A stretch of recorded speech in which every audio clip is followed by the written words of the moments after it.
ఒకసారి ఆలోచించండి.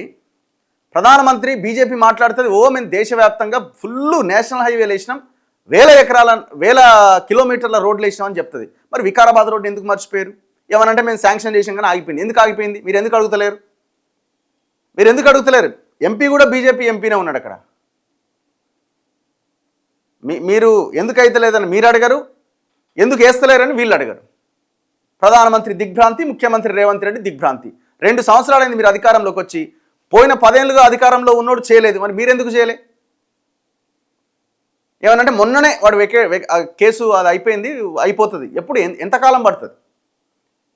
ఇప్పుడు అదే రోడ్డు నుంచి ఎవరెవరు ప్రయాణిస్తారు? కాళ Yadaiah Chevella MLA Kale Yadaiah Chevella MLA, Chevella MP Konda Vishweshwar Reddy BJP, Patnam Mahender Reddy ఆయన ఇప్పుడు కాంగ్రెస్లో ఉన్నాడు, గతంలో బీఆర్ఎస్లో ఉన్నాడు, రవాణా శాఖ మంత్రిగా పనిచేసిండు గతంలో. సబితా ఇంద్రారెడ్డి మాజీ మంత్రి, చేవెళ్ళ మాజీ ఎమ్మెల్యే, ఆమె అక్కడి నుంచే మంత్రిగా హోమ్ మినిస్టర్గా పనిచేసింది. రోడ్డు పరిస్థితి ఏంది? ఇంకా చాలామంది, రంజిత్ రెడ్డి 2018లో కదా ఆయన ఎంపీగా గెలిచింది, 19 నుంచి 24 దాకా ఆయనే పనిచేసిండు.